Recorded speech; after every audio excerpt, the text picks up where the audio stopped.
Hello and welcome to Boy Stupid. My name's Wayne. And I'm Matt. And it is the continuation of The Spieltacular Season 2025, where we talk all things Spiel Essen. Everything. My gosh. We talk about everything about everything. Spiels. But this is a big one. This is a big one, Matt. Because we're talking about basically how you can spend your money. How you can spend all that cash. What you can spend your money on. Probably what we are going to spend our money on. What we're going to spend our money on. Absolutely. This is our top games to go and buy at Spiel. And there are so many. So many. We had to cut this list like a million times, and it's insane. There's so many great games that are coming out at Spiel, and you can buy. For this list, we're trying to focus on the games that are actually being released, literally releasing, or just about to be released in this, like, coming up to Spiel. Of course, you can buy a million games that came out before, and stuff that we covered already on the channel. But this is kind of like the new. That's why a lot of these games we haven't really played it yet. They're not out. It's kind of like games that we're gonna put our money on. So yeah, we're putting our money on. Yeah, we're basically betting on these. And we're definitely gonna talk about it more in the months ahead. But this is what we think is the hot stuff. Exactly. And know what else is hot stuff? The subscribe button. Subscribing is real hot right now. Yeah. I heard about it, Matt. You should go and do it. Subscribe to the channel. Let's listen to the song. Let's dive into some games that you can spend your hard-earned cash on at Spiel. Let's go! Rolling dice, feeling nice. Cardboard dreams and game schemes. Click subscribe, it's a vibe. Boy Stupid's all we need. Boy Stupid, game reviews for you and me. Boy Stupid, here's what you should play and see.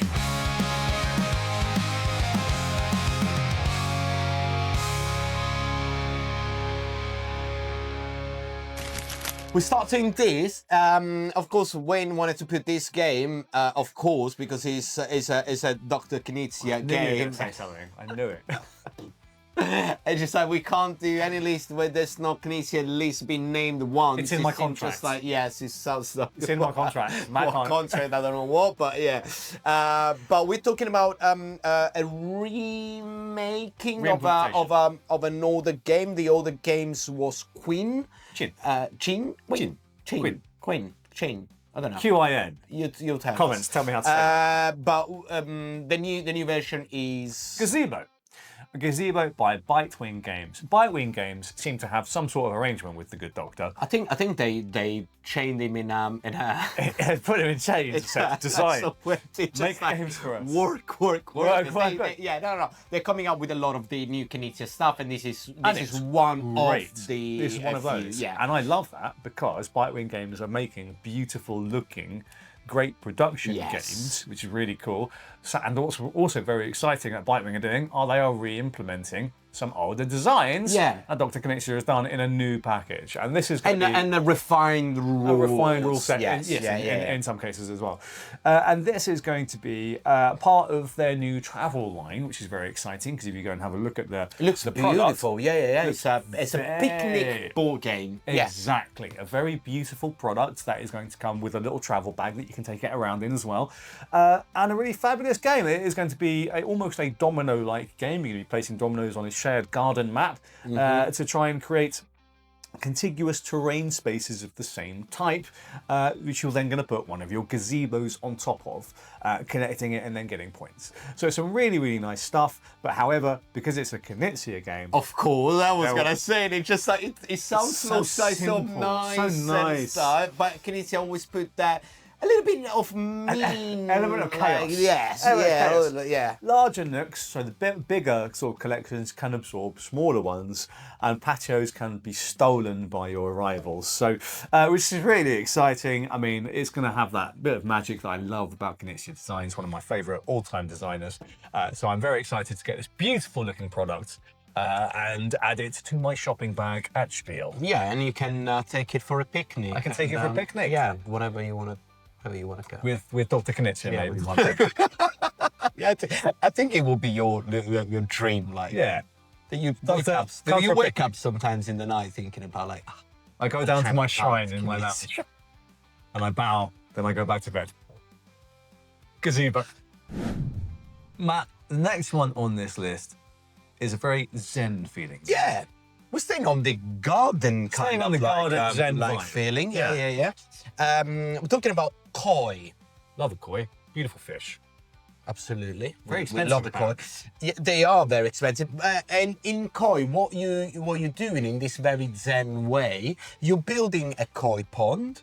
You're building all the features of a koi pond, and then you put in koi pond and trying to make it as beautiful as possible. Putting koi in your pond. Yes, exactly. So what each player is gonna do is gonna be like it's gonna have a sensei that kind of like help them build it with different powers and let them actually build the pond. So during your turn, you can decide if you wanna expand your pond, build your bit featuring on your pond like little bridges or all this kind of like very Japanese, Japanese culturally like.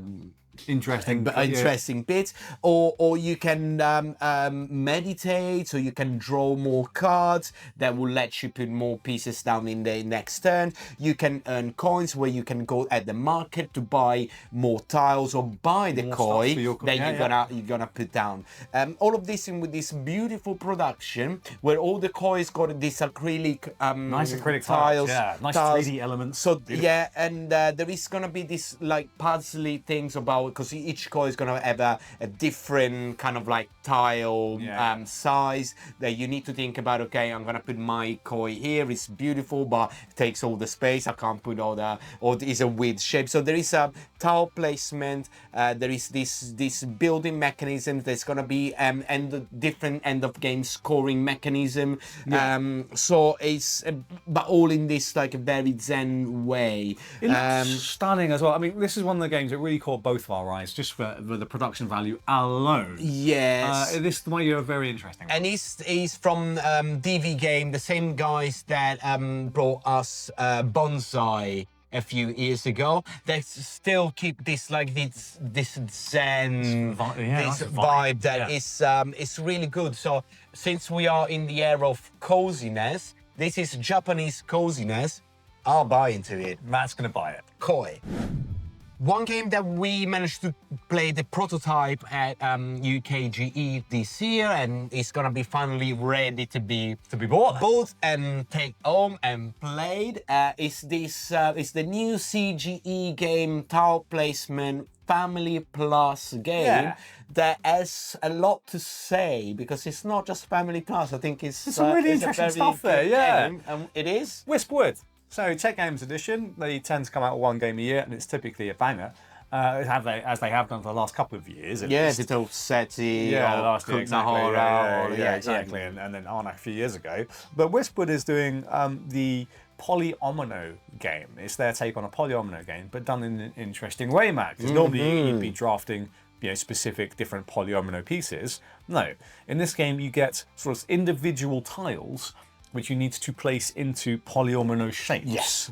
Where you're trying to attract the wisps into your forest, into your area, and they're going to form part of these polyomino shapes.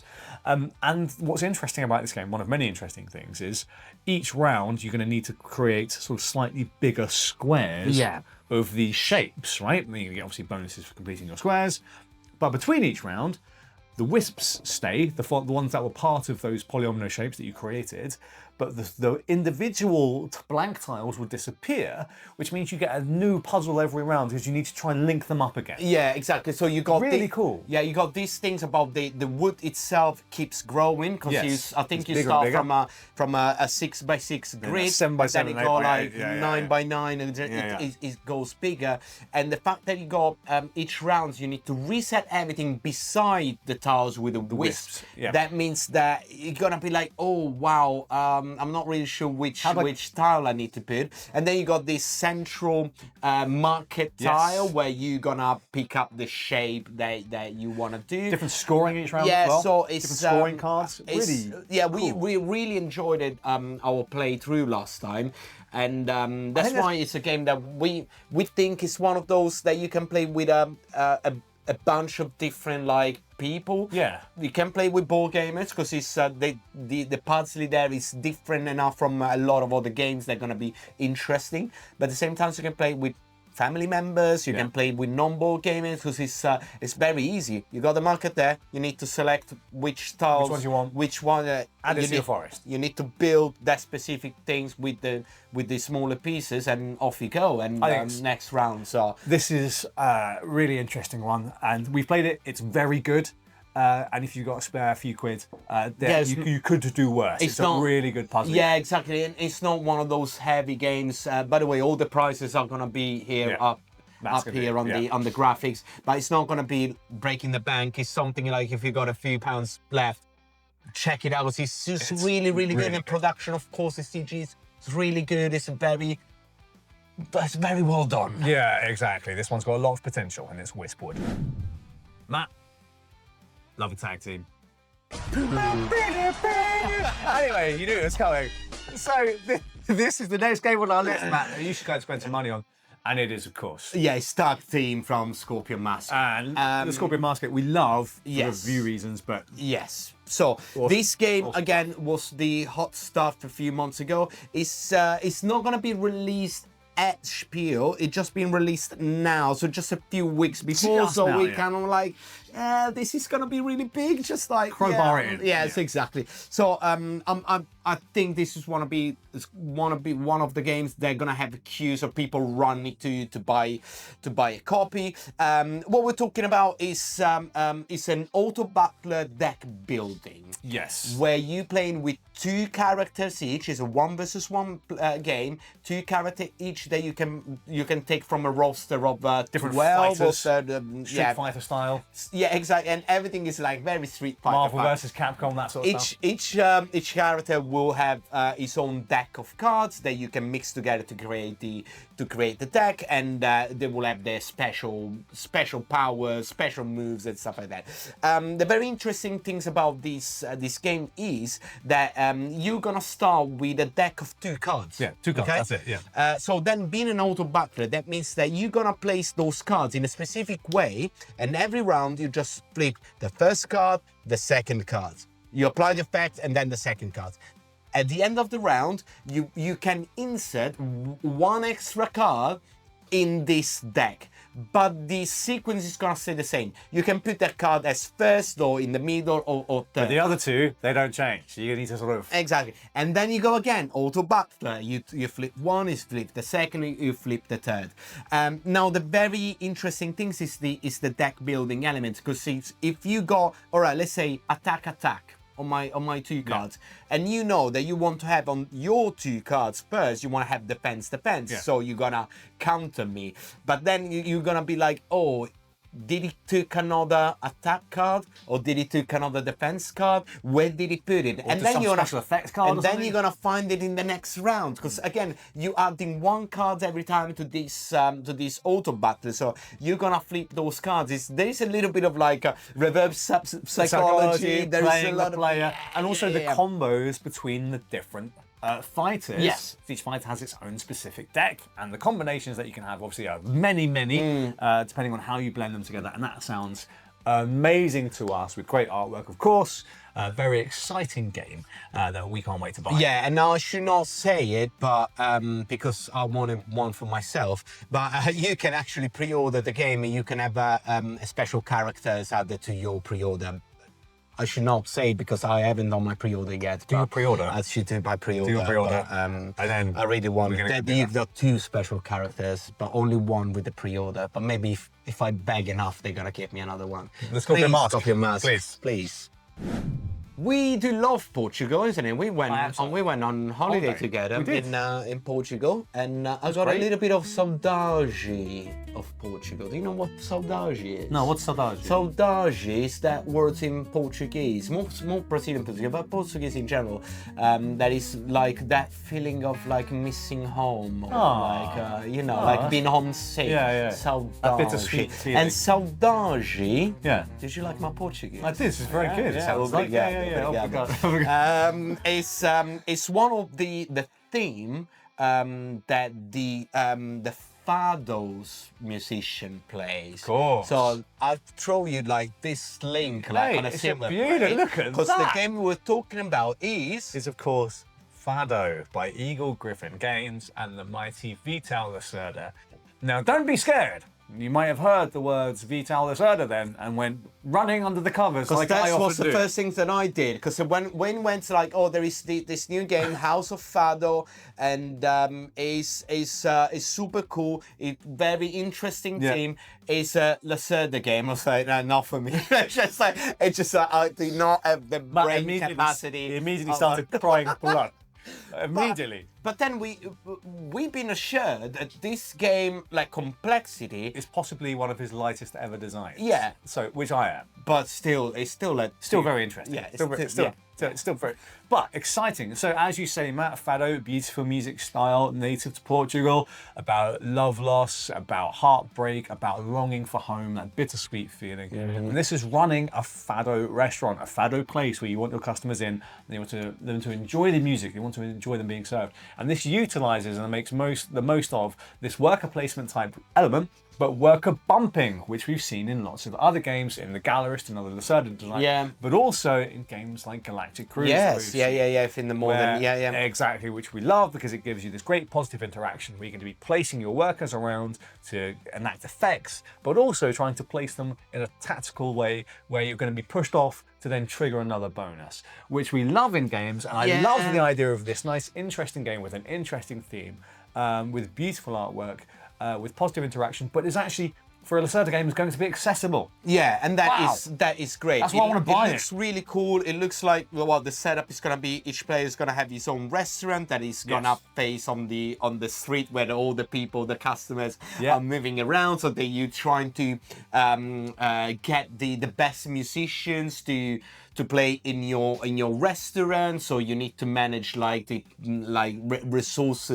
resourcing the musicians, that they need to play the right songs, and to get this or that customers, they're gonna come to your house and eat. It's just like it's really cool. Really lovely. It's a beautiful, an interesting theme, and Eagle Griffin do beautiful games. So I'm very excited. Yeah. So House of Fado, I think it's gonna come back home with us. I think yes, it's in my shopping list. There's not many themes that we like more than pirates.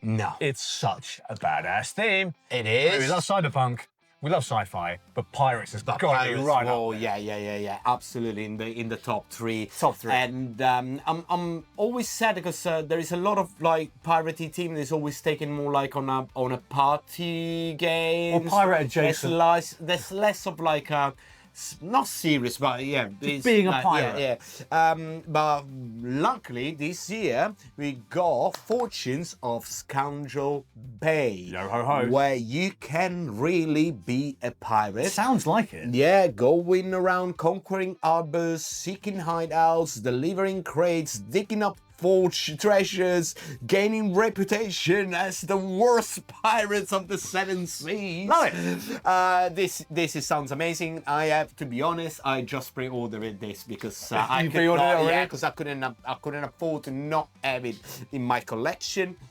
So what happening in the game is, of course, each one of the player is a captain, is a pirate captain.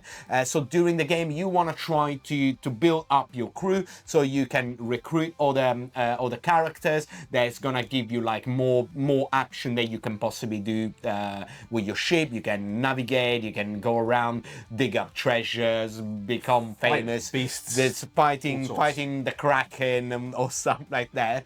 You can invade ports and pillage and doing all those kind of things. But the very interesting things about this game is, so you got this deck of like 84 unique cards. All of them, they're multi-use, so you can use those cards to do different kind of action. So there is these hand management pieces, and then these very interesting things about action selection, because you cannot repeat the same action that you took the round before. That's why you need to be really clever about, okay, if I'm moving here this round, that next round I can't move, I might be like in the middle of a fight. Yeah, or okay. if I shoot this monster and I don't kill it, I can't shoot it again, so it might kick me out. So it's really good. And on top of that, there is, of course, you want to be the most famous pirate. That's all it is, because that's the pirates. Yeah. And you basically, the game ends as soon as one of the captain cross the 5th reef. But that doesn't mean that is going to be the winner, because you can race to be the one that does that complete that as a first, but you might miss out on a lot of things. So there is going to be a lot of nice tension around the table. Like I might close the game right now, but do I have enough resources? Do I have enough fame? It's kind of a variable game length. Yeah, so player driven. I think it's really good, because sometimes other player will be like, no, I'm just gonna cut everyone and just go for the victory, and even with just a few points, I might still come up victorious. Really in a pirate way. It's a pirate's life for me, and it's definitely a pirate's life for Matt. Fortunes of Scoundrel Bay. One game that we are really, really excited. Again, we are excited about a lot of games. But this we are really, really excited. It's the new Mind Clash game. We had, again, a sneak peek in the last few months. So we saw a few little things, and we're talking about Emberheart. Emberheart is the new game in Mind Clash's play line. So they've got Mind Clash Play.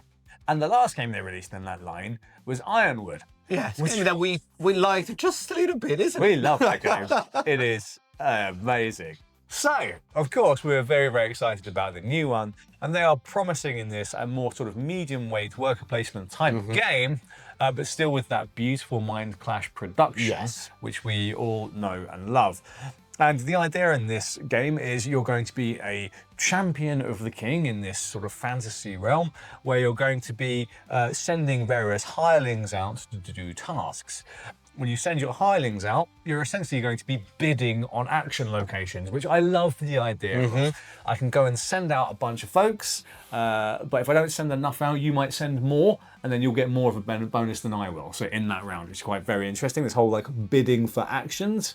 And there are different types of workers as well that you can also recruit. So you've got versatile grunts who can go and do a bit of everything, but aren't particularly specialized. Or you can go to like, use your super specialist ones who are like single use only. They'll be super powerful. They'll definitely get you the thing that you want, but you won't be able to use them again. But the cool things about this game is you got a dragon. You got dragons. So you got a dragon. You can train, and you can train your dragon. You can make it bigger and better, and he can go out and helping out you on this worker placement. He can be one of the party. One of your party. And then he can and he'll give them bonuses. Yes, exactly. Which is really cool, and he can help you get more heroes. You can recruit heroes, which will give you unique abilities as well. And you can save all the dragons from the poachers, or you can attack the poachers. We don't like the poacher, but free the dragons. Exactly. Free the dragons. Love this idea. I love the idea of training my dragon companion. That sounds super awesome. Yeah, we cannot be more excited for Emberheart, and if we're lucky, we'll get a little copy of that to play. Oh yeah, I can't wait. I cannot wait to train my own dragon to be the best dragon. Between dragons. And I can be a dragon. You should go and buy this because it sounds amazing. Dragons. Emberheart. Matt, on our Patreon, we had an amazing conversation with Sven from Brett Ballet. Yes. Friend of the show, lovely man. He was very excited. Go check it on the Patreon. Check it out on the Patreon. Yeah. He was very excited about one game in particular, and that game is Feyas Swamp. Yes. This one caught our attention because it looks pretty cool. It's got quite a quirky look and work. Yeah. And once seeing the board, I was just like, okay, interesting.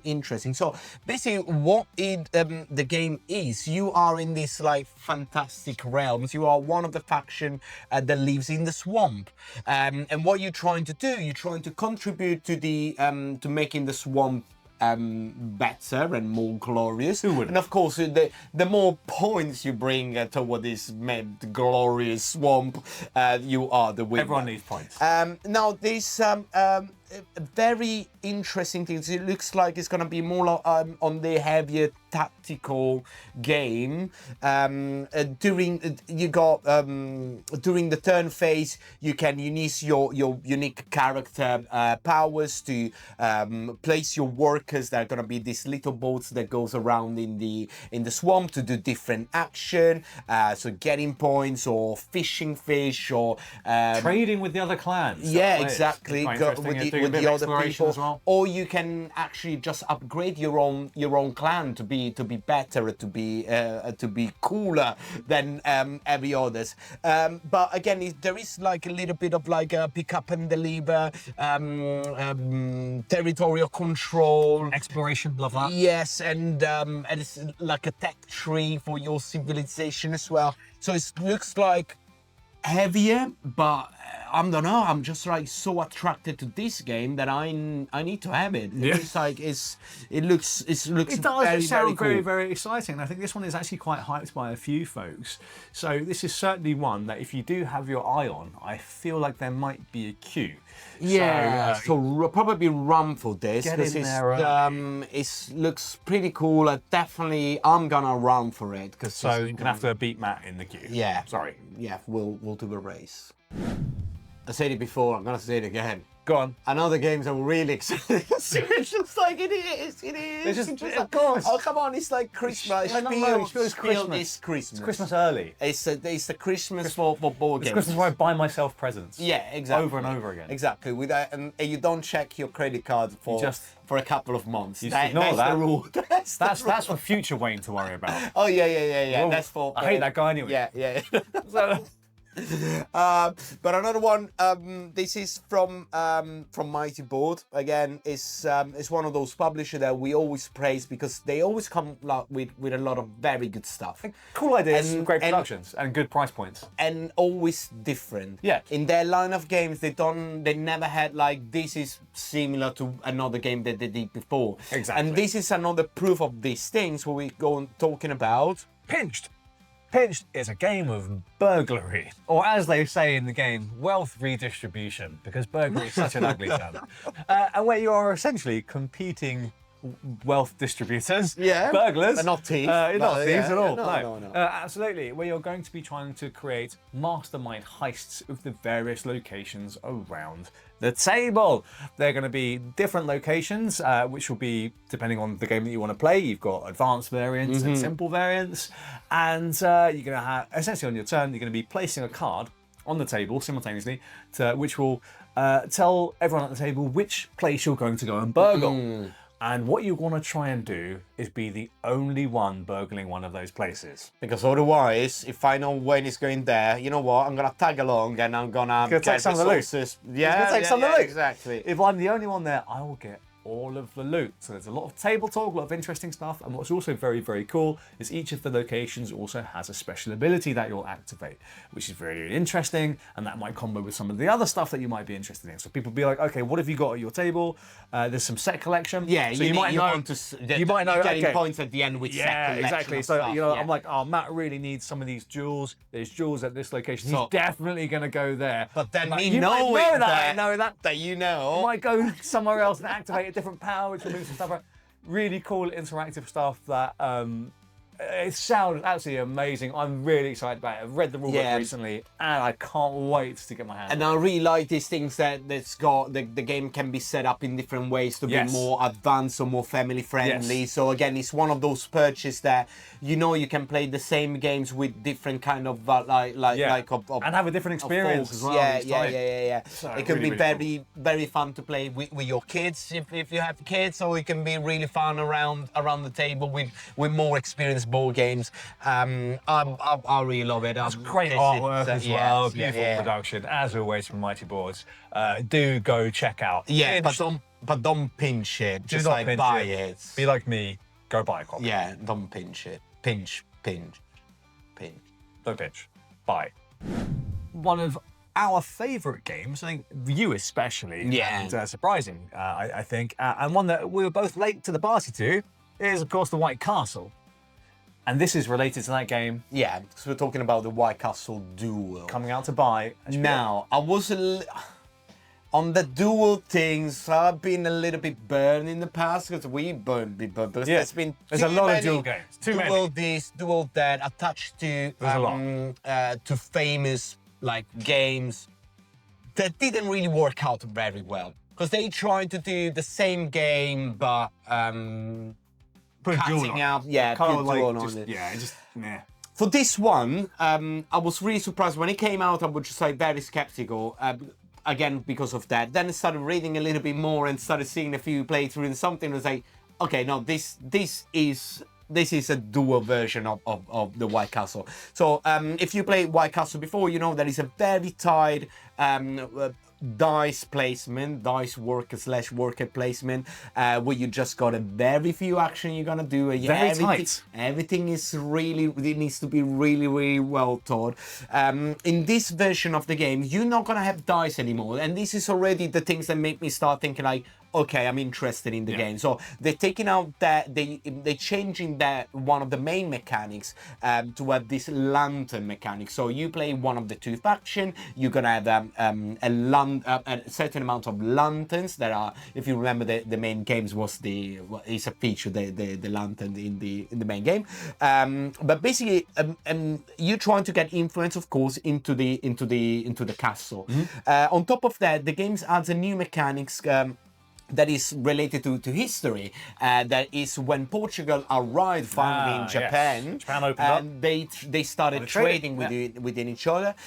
So what you can do as well now is going to be trading stuff that you can build with the Portuguese. And you're going to trade like flags, katanas, kabutos, all the little dolls and stuff like that. So it adds like a different mechanics on top of that to the game. Okay. Now, putting all this together, I'm gonna run to buy this one because it sounds super cool. I love the White Castle. It's not my favorite games playing just in 2 players. It's better at 4.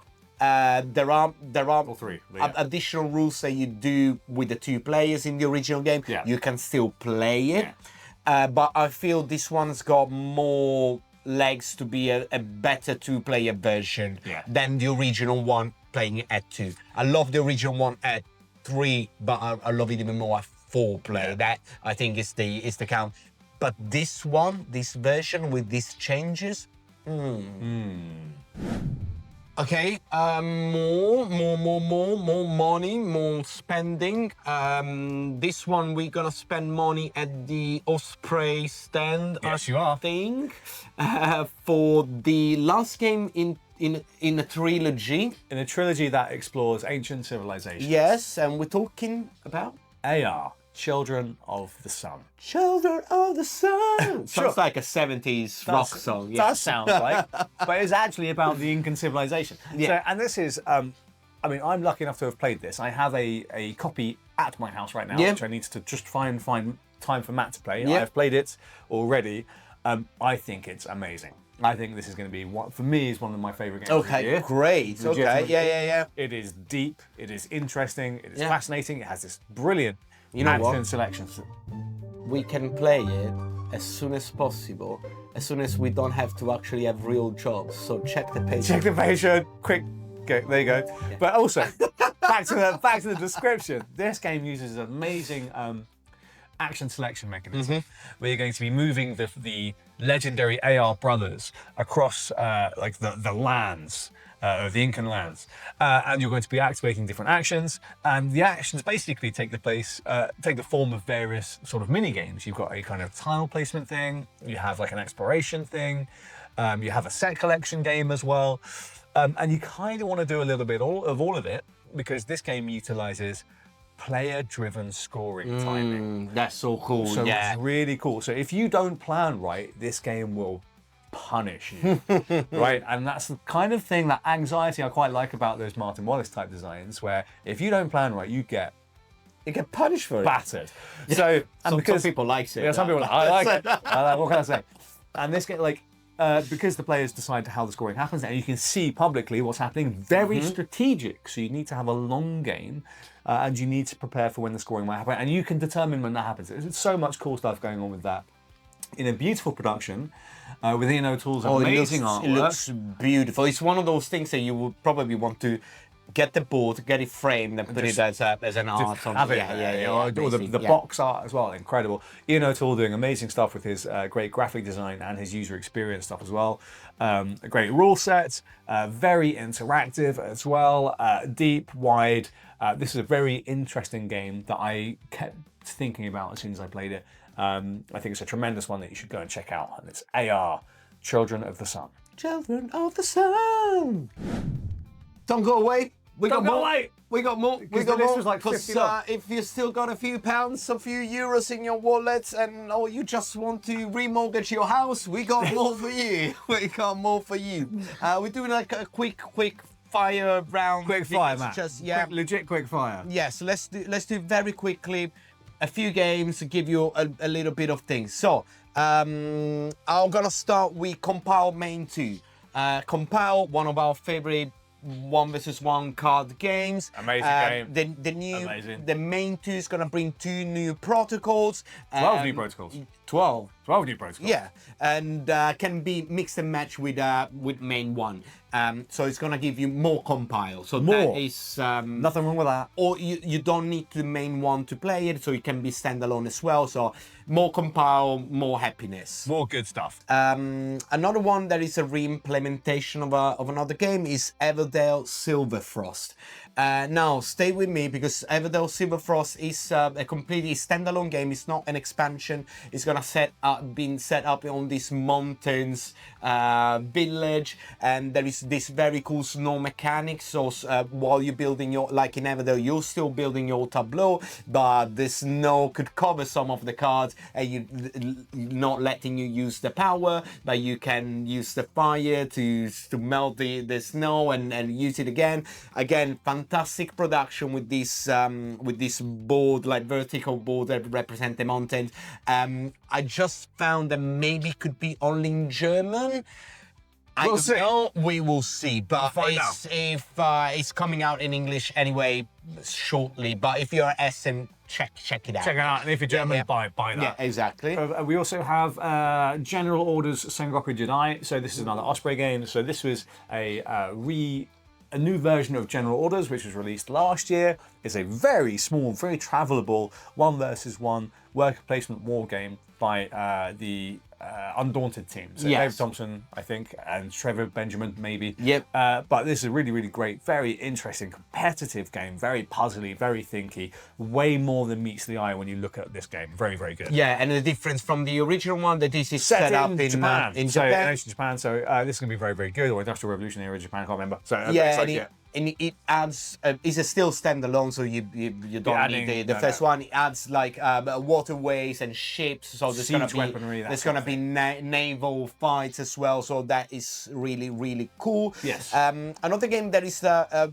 new version of re-implementation is a Junkard Revolution. Yeah. That is the new version of Junkard. Junkard is iconic dexterity. Yeah, it's a game, yeah. It's the same team that did Men at Work. Yeah, you basically trying to build pieces of art, depending on what the cards that you come out will tell you, to kind of like build this sculpture. Junkard is one of the games that you can't find anywhere. It's really rare to find these days. Junkard Revolution is kind of like a 2.0 version of that game. Yeah. So don't expect much difference, but it's a game that you can actually buy, because Junkard as a dexterity game is very highly rated because it's really, really good. It's really good. This is a version that you can actually finally buy. Absolutely. And if you really like heavy games and you want to get your teeth into something, then we have, of course, Ants. So it's one of the people are talking about. It's a very deep strategy game, focusing on a little bit of worker management and expanding your territories. You've got 6 actions on your turn to pick from, which is you can dig, you can explore, you can gather, you can incubate, you can play cards, or you can try and defeat your enemies. And then, like in Lacerda style designs, you have what Lacerda calls executive actions, but in this game we've got free actions. So you can do any number of free additional stuff on top of all of the main actions. And as well as that, you need to guide your ant colony through cycles of growth, victory. This is more and on conquest. This is more on Heavy. the It's a heavy side from Cranio Creation. But it looks super interesting. You need a little bit more of. There is a lot of meat there to get into it. But if that is your, that's your bag. This could be one of the best games this year in terms of that heaviness, but still very cool games. Plus, if you love ants, What's not to love? That's your game. So, Matt, that was our chat on some of the best games to spend money on. The things that you can buy at Yeah, 2025. so much money. But, you know what? If you go back onto the video, you will see that on top right, top left, there's going to be how much the games are selling or allegedly, whatever. MSRP in euros. Yeah. Why don't we say, challenge for you guys. Challenge for the viewers. If you got, let's say, 150 euros. Yes, 150 euros. Which game are you going to buy? Let's say you only have 150 euros. Game or which games. one? Of all of the list that we gave you, of all of these games, pick the ones that will come up to 150 euros. Yeah, why not? Let's see. Let's see who can spend up to exactly 150. Yeah, let's see. Or tell us simply which other games that you want to buy, because that has got so much, and we missed a ton, I'm sure, because this is stuff that we're that's interested just in, but you might be interested in different things, and I want to know the things that you're interested in. So let us know in the comments below. And of course, if you've got a bit of spare money, any change, you can any change money, you go on the Patreon and subscribe to our Patreon, because you can find all the exclusive interview from Spiel and from the past, and we're gonna have interviews with the designer, the publisher, exclusive content, the behind the scene. You're gonna see Wayne doing weird things on camera. I don't know what. We'll film something. Spending money, or there's going to be our own personal shopping list. It's going to be there as well. Oh yes, exactly. We've got special podcasts on Spiel as well, so it's really, really cool. So if you can do that, that would be amazing. But if not, the subscribe button is free. Yes, that's free. This is the only things you No don't have buying to spend involved. money in at all. Of So this you can whole list, press that's the free. subscribe button. It doesn't cost you literally What a bargain. anything. Yeah, that's a bargain. Yeah, Unbelievable. Yeah, special bonus. Check out the rest of our videos, and we're going to catch you at Spiel 2025. ciao. What's to be, game reviews for you and me. What's to be, here's what you should play and see.